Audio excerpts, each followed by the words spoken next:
welcome. Get a little mic check there. Okay, perfect. Hello, and welcome to today's DataVox webinar, The Dangers of the Dark Web, presented by ID Agent. My name is Jessica, and I will be your moderator today. We are broadcasting this webinar through Cisco WebEx events, and the audio can be heard through your PC or by calling into the phone number listed and with the access code provided in your confirmation email or calendar invite for this event. Today's webinar is being recorded on behalf of DataVox, and participation in this event indicates your consent to being included in that recording. All attendees will receive an email with a link to the completed recording 24 to 48 hours post-event. If you have questions for the presenters at any time during this presentation, you may submit those questions via the Q&A feature to the bottom right of your screen. This should already be turned on. Simply click Q&A and the text box will appear. Our panel will be responding to these questions throughout the presentation via text and verbally at the conclusion of the presentation. If you are in need of support or have a question not pertaining to today's topic, please utilize the chat feature and I will be happy to assist you. This feature is separate from the Q&A feature and can be turned on by clicking the chat bubble in the lower center of your screen. Now that we have reviewed the features of this webinar, we would like to start off today's presentation with a few words from our VP of Managed Services, David Wilson. David, the floor is yours. Thank you, Jessica. Good afternoon, everyone, and thank you for joining us today. Today's webinar is entitled The Dangers of the Dark Web. As if we didn't have enough to worry about at the moment with the COVID-19, we now need to worry about the dark web as well. Well, unfortunately, the answer to that is yes, we do. I'm sure you have all been reading about the increased activity from cyber criminals just now.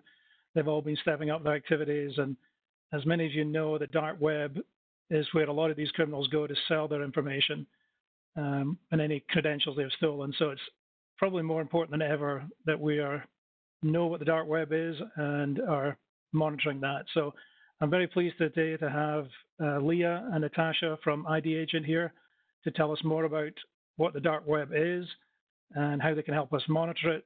So hopefully we can all sleep a little bit better at night. So with that, I'm going to hand over to Leah. Over to you, Leah. Oh, thanks, David. Good morning or good afternoon, depending on where you are. Thank you to the DataVox team for inviting us to co-host your webinar series with you today. My name is Leah. I'm one of the Channel Success Managers from ID Agent. My colleague on this call is Natasha Boyko. She's Director of Channel Success and Goal Assist at ID Agent. A little background about ID Agent. We provide a comprehensive set of threat intelligence and security training solutions to organizations and individuals impacted by cyber incidents. We started off working with the U.S. government on the OPM breach in 2015, which led to the creation of ID Agent's Dark Web ID portal. During this time, security, especially cybersecurity, is important more than ever. Since COVID-19, majority of the workforce has moved to teleworking, from home, which has become new territory and a major adjustment for people. Today, we'll be discussing, what is the dark web, the dangers of the dark web, how remote work can pose data breach dangers, examples of the malicious activity, currently happening, during this time. Then, how to be aware of these data dangers and what tools and services you can utilize to keep your company and employees safe. What is the dark web? Some of you are not familiar, we hear about it, not sure, how do we get there? We know it's a place for illegal activity. The best way to describe, where the dark web is using an iceberg for an example. You have your surface web, which is comprised about 4% of the internet.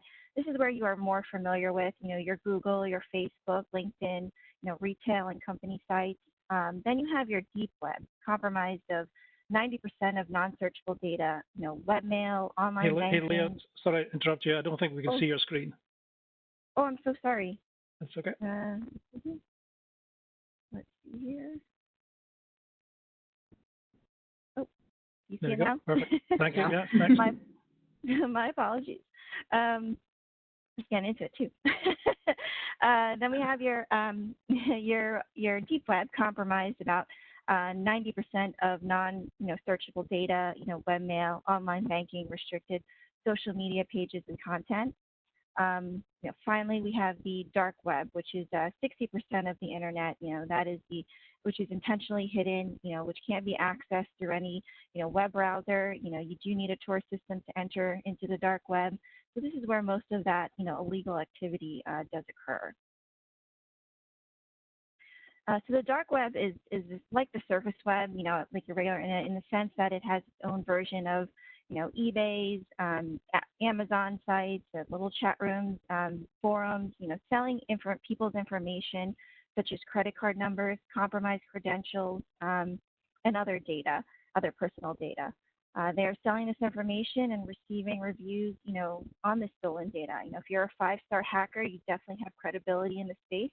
And you also have reoccurring customers. Some snapshots from the dark web. Here's a snapshot.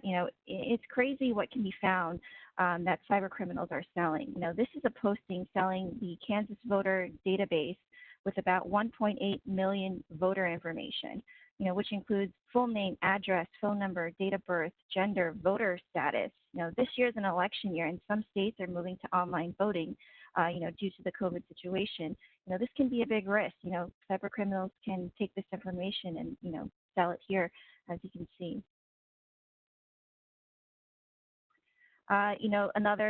Another snapshot here. This is a curated list of credit card information of California business owners with high credit scores. Anytime you see where it says business fulls or words fulls on a data set, it means that this is enough personal information included in this data that can commit that someone can commit identity fraud. So this posting was so popular that it was sold out or became out of stock. So these things, they're a hot commodity and they're going fast in the dark web.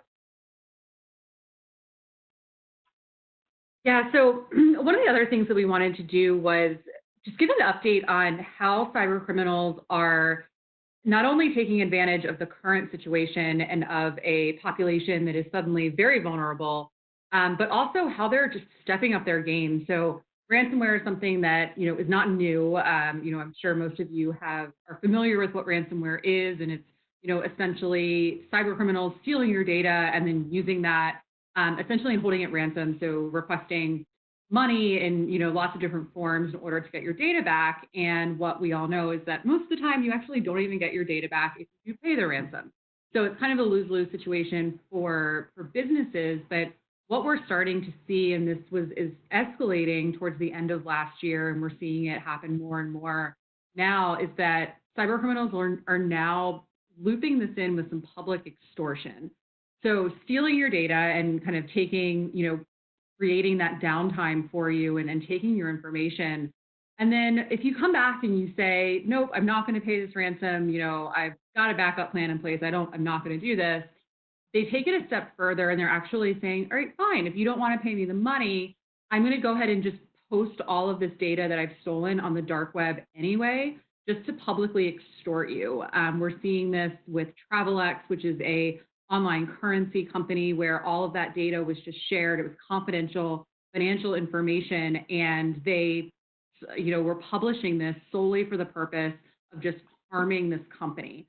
So what we're finding is that it isn't just monetary motivation for these hackers or for these cyber criminals. They're using this data as a way to literally just take down companies and to shame and embarrass and just, ruin their reputation. So there's a lot of additional layers to the lengths that these cyber criminals will take in order to kind of achieve their goal, which is, for the most part, just nefarious purposes across the board.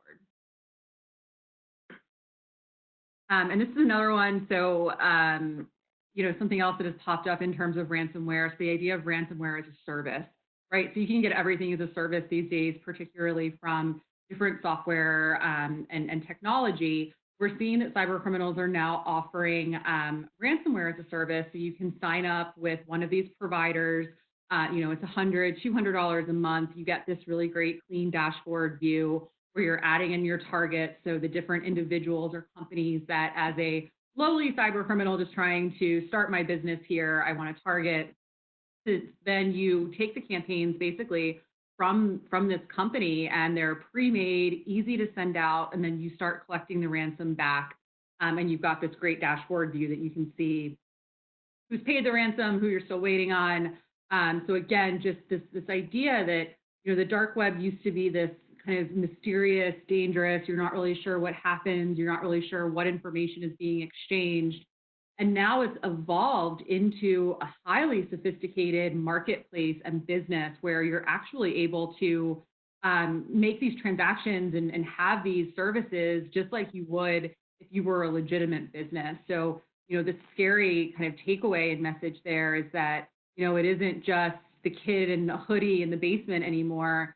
These cyber criminals are everywhere, and the ease of these attacks and just how simple it is for them to get up to speed and to start causing harm to businesses is really scary. And, again, we don't want you to have to go into the dark web and monitor for this. So, we want to kind of take that pressure off and monitor the bad guys for you. But again, just sharing these examples of just how easy and quick it is for someone to start launching these attacks.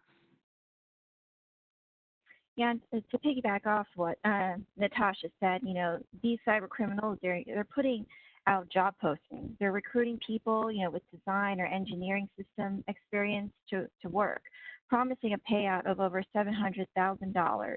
If you're a really good cyber criminal with positive reviews, you may even get a pay increase. Just shows the level of sophistication that is increasing, with these bad actors. Now, how does your data get on the dark web? These bad actors, they try a number of ways to steal your information. For instance, phishing, sending a fake email and tricking people into clicking links that contain malware.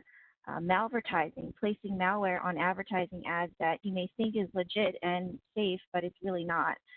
Watering holes, these bad actors are putting malware into real websites and capturing credentials, from that user. And even web attacks. These bad actors are infiltrating a company's network, scanning for assets of that company, watching what you're doing to see, if you'll enter a credential, and using that vulnerability to access, a company's network. Since COVID-19 lockdowns, the lockdown social distancing rules, majority of folks, I'm sure most of you are working from home, are all in a new environment, a remote workspace.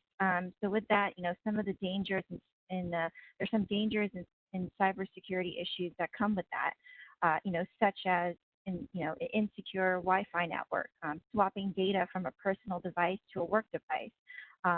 Remote work it can also cause an opening for, a cyber criminal to get into a company's network. So there are some dangers in this new world we're all living in. Yeah, and Leah, I'll just add one thing to that too. We talk about these dangers and things like logging into insecure Wi-Fi networks and, technology not being there, but you also have to think about the risk at a human level and at an individual employee level. So you're taking someone that is used to working in their safe, secure bubble of an office or of, their workplace where they're on alert. They know what to look out for. There's no distractions. They're there to work. And they kind of have that mindset. And now you're taking that and flipping it upside down and putting these individuals in a home work environment where for a lot of people in a lot of these small businesses, you don't work from home. This isn't something that is part of your day to day. And now these employees are, being forced to engage in this new working environment. So their guard is down, right? So you think about, and Leah's going to get into some phishing attacks, but you think about now I'm a employee working from home. I've probably got my kids at home where I'm responsible for teaching them and keeping their education going. Maybe I've got, a husband or someone else at home as well that's working. So you're distracted. You're probably much more anxious and stressed. So as you're kind of scrolling through things, as you're reading emails, as you're clicking on attachments, your guard's down a little bit. And that poses such a huge risk to an organization because all it takes is one phishing email, one piece of malware that you accidentally download onto your computer, and it can cause serious danger to the entire organization. So it's not just about thinking about kind of technologically what has to be in place in order to support a remote workplace, but also just what kinds of training and awareness and visibility has to happen at an employee and at a human level, because you're just dealing with now just people that are much more likely to do something that they wouldn't do if they were in an office or a workplace environment. Yeah, and things that we've seen on an increase during this COVID-19 are some of these phishing attacks. Emails that are prying, on the vulnerability of people wanting to know more information. They're scared. They want to know what's going on. So these phishing emails are hitting the inbox, with malware links, saying to find out more about, where your stimulus check is, click here and enter your data, or fake links inviting people to join a Zoom meeting, and those links containing malware. There's a lot of phishing going on now, and some other examples, of some of these COVID or coronavirus themed tricks, you could say, are, such as fake coronavirus infection maps with malware. A lot of people, especially, wanted to know how many people have recovered. Where are the hot spots in the world? And this has, bogus information, and also messages and emails that look like they're coming from the CDC, or the, World Health Organization, and those are fake as well. Here is, phishing attacks, are surging. So here's an example of a COVID-19 phishing email. If you notice the email domain in here, if you look kind of closely at the top, it says cdc.gov.org, and then in the email it says cdc.gov. Kind of have to look out for, little things like that before, clicking on anything or entering any data into these emails. Phishing attacks aren't just emails. They're even being sent through text messages. This is an example here that's it's a SMS phishing. Tricking people into clicking a link, from their mobile device, to find out more about their government aid. So not only is it through email, but it's through text messages. Since we've moved to a remote, environment, people are using Zoom, Teams, WebEx, to stay connected and, conducting virtual meetings. There are dangers in those as well. Here are a couple of suggestions, informing your employees, when using these virtual meetings.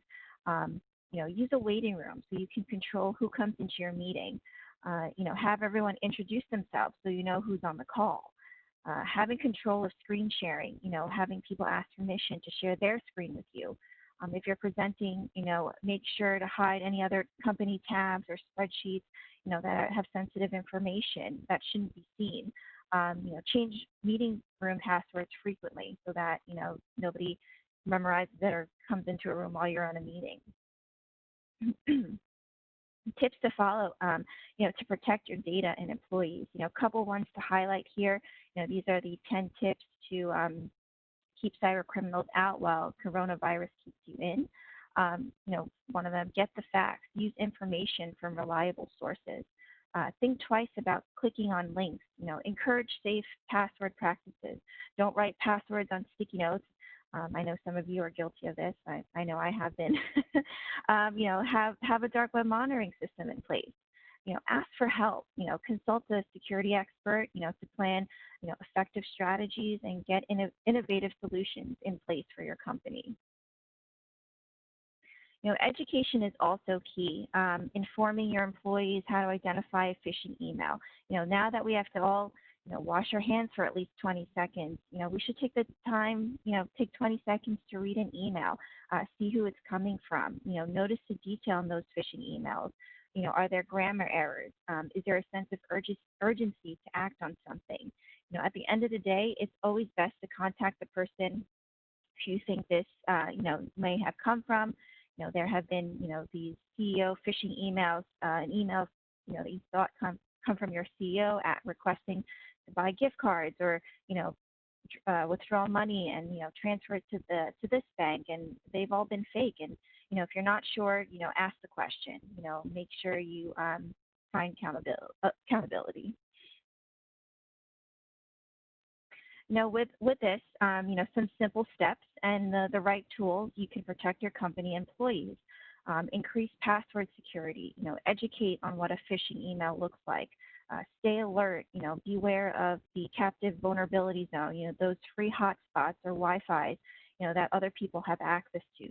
Those are places that people can find more information on you and infiltrate your network. Another tool to think about is an IAM sorry, system, identity and access management, which can compromise which can include two-factor authentication tool to verify that you are, the user logging into a system. Single sign-on feature, enabling your employees to access, the websites or apps, that they frequently use during the day, through one set of credentials. They won't have to have, 10 sticky notes on their desk. Single sign-on also helps maintain strong password procedures. This reduces password fatigue, and also calling the IT department to help reset a password. Password servers, to help store those passwords to the various websites, and the apps a person uses. Some of those password servers also generate a complex password you can use, and save in the server, so you're not repeating passwords. Another tool that can help be proactive is dark web monitoring, a tool that can scan the dark web for any compromised credentials that are found and that are actively being sold on the dark web. Having this alert system allows you to respond to a threat immediately, to prevent a major breach in your company. The question is, where has your company's email been? 9 ways your employee work credentials can lead to a breach. Do you know if your employees are using their work credentials on any of, some of these third parties, Amazon, Expedia, Gmail, HubSpot, Salesforce? Even with the best of intentions, doing their everyday jobs, this is still a risk. The best way to be alerted is if there is a compromise from these third parties with the dark web monitoring. Being able to be notified if we, detect your company is at risk due to an exposed credential. A lot of the time, companies that experience a breach may not publicly disclose that they've had a breach weeks or months later. And by that time, these cyber criminals have already stolen and sold that data on the dark web. Yeah, and Leah, I'll jump in here just quickly. We get this question a lot of, what does it matter if I see a compromised credential? Maybe I've had that individual change their network password and that should solve the problem, right? So the question isn't necessarily about, again, what's happening within the four walls of your organization, but it's all of these third-party websites that your employees are creating logins, they're using their work email address, and often using the same password or variation of a password. And I'll share a quick story.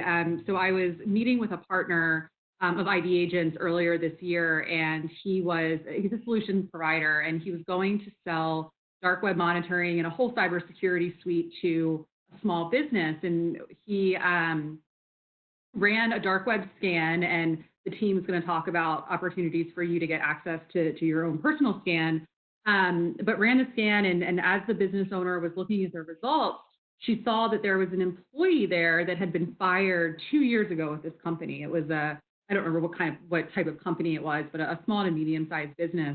And that employee had been let go 2 years ago, but the password triggered something for her because it looked very familiar.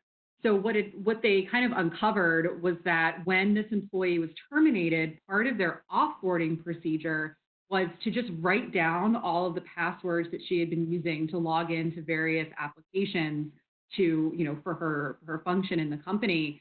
And that password that showed up on the dark web scan that had been exposed was actually the current password for that company's bank account.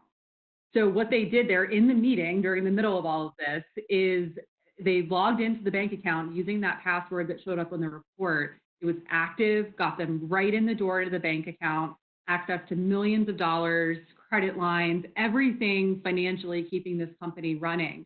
So the risk there was that this employee no longer even works at the company, so they would have had no way to know that that password had been exposed and that it was still active had they not been monitoring for that exposure. And then beyond that, what it did was it allowed them to come up with a much better onboarding and offboarding procedure so that, one, they're not writing down passwords on Post-it notes and keeping that log and just passing it through employees, but that they were just being a little bit smarter about how that process worked. But it really allowed them to kind of partner the IT and technical side of the organization with the HR team so that they were able to build a really cohesive practice of making sure that these employees that are onboarded and offboarded are taken care of. And if you think about all the employees that you've probably terminated over the course of your business, there are some that may have wanted to do some, bad things to the company if it was not a good situation. So, being able to have some checks and balances in place where you can see that risk and see the exposure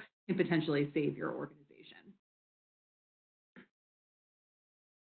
So a dark web monitoring system, such as Dark Web ID that ID Agent and DataVox provides, can monitor your company's domain on a 24/7 basis.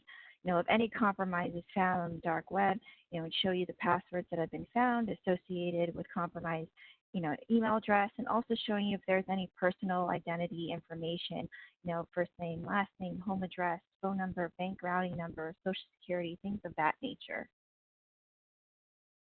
Not only having the ability to monitor, your company's domain of a compromise, but also monitoring your supply chain.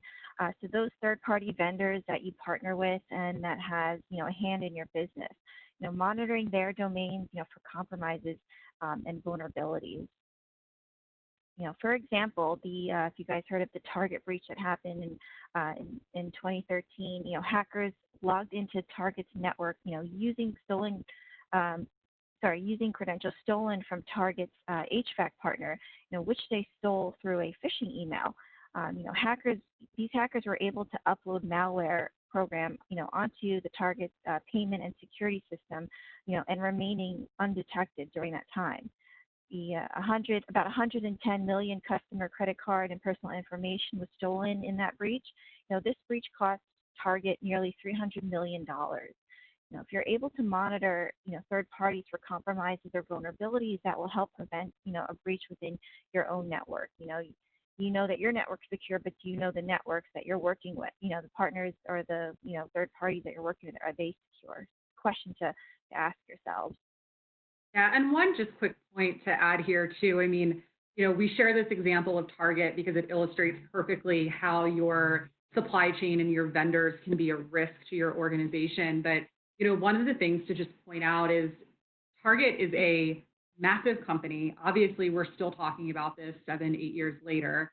Target had the infrastructure, the team, the cybersecurity team internally. They had the money. They had kind of all of that structure in place so that if something like this happened, and unfortunately it did happen to them, yeah, they paid tons of money, but we're all still shopping at Target, frequently. So they were able to survive that, and they were able to continue to conduct business, to move on. They had very little downtime, where, cyber criminals are starting to realize that small to medium-sized businesses, so people that are, kind of in that kind of smaller space, their data is just as valuable, but it's so much easier to obtain because they're able to kind of hit more small businesses in kind of spread out attacks and get all the same information they would from one coordinated attack on a large company like Target or Marriott or one of the others.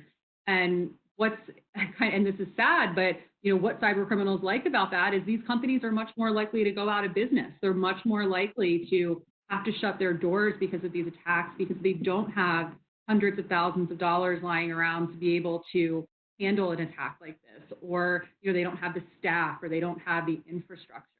So when thinking about ways that cyber criminals are just evolving their attacks and their kind of mechanisms, small businesses are increasingly becoming a target because it's so much easier for cyber criminals to get their foot in the door. So thinking about examples like Target and British Airways and all those large companies, it's really important to understand how those happened. But at the same time, you want to think about, if my business were put in that situation, would I be able to survive an attack? And most often for small businesses, the answer is no, unfortunately. So it's all about partnering with a great IT company or a solutions provider that can help put all these things in place for you so that you don't have to manage that on your own internally. Yeah, in conjunction with, dark web ID monitoring, security awareness training, it's important to implement, for your company and your employees. 32% of breaches involve some form of phishing, just like the Target breach. Being able to educate your employees and users on those phishing dangers is essential. Teaching them how to identify a phishing email may reduce, the risk of getting a breach. So education is important when it comes to the security, of your business. a tool like Bullfish ID that provides phishing simulation and security awareness training can help you mitigate that breach, just showing you, being able to send some of these phishing emails, testing employees of, if they've clicked on a link, if they've, submitted data, and then training and awareness, making sure that they're learning about cybersecurity, the different aspects and courses to know. Cyber criminals are, primed to take advantage of remote workers, overwhelmed and confused by this chaos of a pandemic. Safeguard access to your business network and critical applications from unknown cyber threats, with a secure VPN connection. So that's another important tool to have in place. So just to sum up everything, now more than ever is the best time to secure your, company and employees by following some of those best practices and implementing the best solutions. You can certainly do that, with DataVox, and I'll toss it back to the team, for next steps. They can talk more about a free dark web scan. Let me start with that.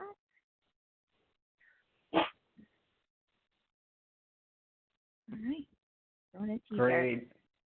Thanks, Leah. So as Leah indicated, we are offering everybody that participated in this webinar a free dark web scan. So we'll run it on your domain and sit down, review it with you, review some of the strategies and some of the alerts that we find within the scan, and really just help you, one, notify those users that their credentials have been exposed to the dark web, and then two, help you build a plan on adding additional layers of security like 24/7 dark web monitoring to your environment. I know we have some managed IT customers on this webinar, but it is included into our managed IT service. And I know we have a lot of range of small business to enterprises to cities on this webinar. So love to sit down with you, review how we can help you. A lot of our customers that we do the service with and other services within our managed IT portfolio just offload a lot of those things that monitoring, maintenance, antivirus, anti-malware, multi-factor authentication, all those different layers of security, they use DataVox to help offload that from them. That way you can work towards other solutions and growing the business. Love to sit down with everybody, really review this and how we can help.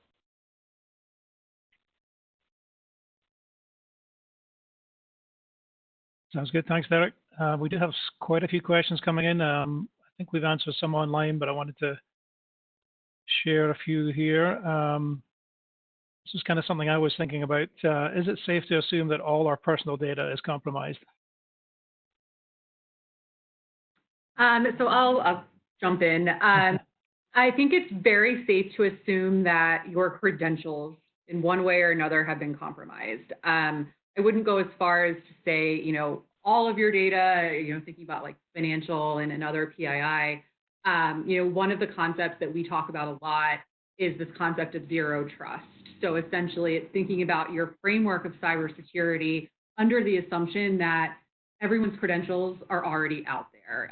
In one way or another, cyber criminals have probably gathered those credentials. Now, the level of danger there varies depending on how smart you are about creating passwords. If you use the same password for every single account that you create across the board, then yes, things are probably pretty dangerous for you there. But if you're smart and you're, using, complicated, complex passwords and you're changing them, according to the recommended guidelines, you're probably okay. So it isn't necessarily a matter of stopping that exposure from happening, because it's hard to do that.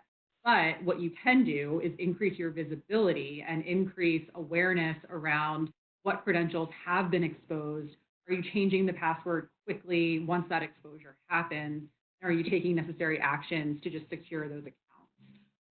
We're creating accounts on so many different applications, whether it's work-related or not work-related. It's really hard to control that exposure. But what you can do is just have visibility into it. I guess maybe a follow-up for that, Natasha, was do you ever see reports where a company has no compromises? We do. So We see about, I would say we have, a hit rate or whatever you want to call it of results showing up for about 70 to 80% of the companies that we monitor have exposures on the dark web. So it is on the rarer side to have no results found. But, the question always is you're running that report and it's capturing one moment in time where what it's capturing is what potentially happens tomorrow, the next day, next week, next month. So that's why the 24/7 monitoring side of it is so important, because even if you get the pat on the back of having a report that doesn't show compromises now, again, that's only capturing what has happened up until this point in time. Got it. Makes sense. And I guess another follow-on question, is it not too late by the time it gets to be reported? But you may have just answered that by the 24/7 monitoring. But yeah, so I think that, it's hard to kind of gauge what's the ideal timeline, because there are some times when a breach happens and it starts popping up on the dark web the next day, the next week. Then there are other times when a cyber criminal may be holding on to that data for a while. So for example, Zoom was hacked recently and 500,000 Zoom credentials are on the dark web right now. So that exchange happened really quickly. And what's even scary about that is they're actually not for sale, they're just there for taking. So if you take one thing away and if you use Zoom, go change your Zoom password, please, because it is more than likely exposed. But, so sometimes that transfer of things popping up on the dark web happen really quickly and you can address it, almost immediately. But sometimes a cyber criminal does hold on to it for a while because they're kind of lurking around. They may be sitting on your network for a while before they actually do anything dangerous. So, there's really no kind of definitive answer for that. But what I would say is, if once you see it, take immediate action, because it's definitely not something that you want to put off in addressing with either yourself or with one of the at your company. Makes sense. I guess someone knows a little bit more about the dark web here. They understand there are multiple dark web services, including Tor. Do you monitor all of them? So if I sat here and said that we monitor every single area of the dark web, I would not be truthful. If anyone says that, they're not being truthful. Right. The dark web is such an evolving and changing environment where there are constantly new forums, new websites, new areas popping up every day. So, we're confident in our ability to cover a significant portion of that. We've got a team of analysts that their sole job is searching the dark web, finding these different identity theft, different credential forums and areas where these credentials and other pieces of data are being sold or posted. So, part of our secret sauce, but yes, we're confident in our ability to cover a significant portion of that. But again, there are new things that are popping up every single day. So that's where just the constant monitoring and constant kind of vigilance of, what's happening, what's out there is important for us. And, we're also looking at, Leah talked about this a little bit, kind of the ratings or rankings of hackers. So just like eBay or Etsy or whatever, these hackers are getting ranked based on, the validity of their data, their responsiveness, their customer service, if you can believe it. So we're constantly combing for those higher rated, kind of trusted, I put that in quotes, but trusted hackers. So we're confident in the amount of space that we're able to cover. Okay, sounds good, Natasha. Just a couple more questions, I think. If we already have two-factor authentication, do we still need dark web monitoring? Yeah, I love this question. So two-factor authentication should be required, like absolutely hands down. However, one, it is not foolproof. So there have definitely been cases where a two-factor application or multi-factor application has been hacked. So it's only as safe as, the application itself. For example, if you're using your mobile device to get a token for two-factor and you're on, some crappy free airport Wi-Fi, that's a prime place for a hacker to come in and grab the token there. So not necessarily entirely safe. The second piece of it is the question that I would turn back is, are you using two-factor authentication for every single website that you log into using a password? So if I'm, not using two-factor for my J.Crew account that I have that's connected to my PayPal, is that, any more secure if I'm using multi-factor for the other websites that I'm using. And if I'm repeating passwords, there's danger there for kind of carryover for all of those different applications. So long story short, multi-factor should absolutely be implemented. You should be using it. It's not something that, I think in today's world, can be just looked over, but it's also not completely foolproof. Makes sense. One other question, I guess that was an interesting question. I think we answered it online, but who runs dark web servers and why can't governments shut them down? Yeah, someone asked me this question in a webinar that I did a couple of weeks ago too. Really? Be nice, right? then yeah. I have a job probably, so maybe not. These are highly unregulated, operating below the surface, marketplaces, websites. So while I think the government is starting to get a little bit more involved in this process of identity theft and kind of what this looks like, and there are, we didn't touch on it in this presentation, but there are in every single state now different privacy laws, compliance standards for states to follow in terms of reporting data breaches, in terms of getting that information out there so that the public is aware. It kind of started, in Europe with GDPR and is now being kind of implemented everywhere. But, if we could take it down, that'd be great. But I would argue that the next day, the dark web version 2 is going to pop up. These are criminals that we're working with that will do whatever it takes to committing crimes.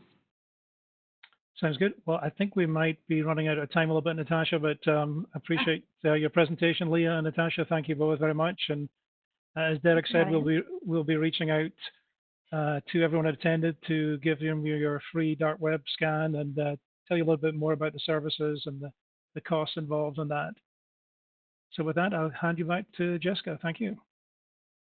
Thank you so Thanks, much, everyone. David, and thank you all for joining today's webinar. As a reminder, the recording link for today's session will be emailed to all attendees 24 to 48 hours post-event. If you enjoyed today's session and would like to hear more, we do offer new webinars weekly. Please check our DataVox website for more information on upcoming sessions. And as always, we would love to hear your feedback on our events. Once this webinar has ended, you will be redirected to a survey page. If you could please take a moment to complete the survey before closing out your browser, we would greatly appreciate it. That concludes our session for today. Thank you again to Leah, Natasha, and the team for a great presentation. And thank you all for joining us. Have a great rest of your day. Thanks, everyone.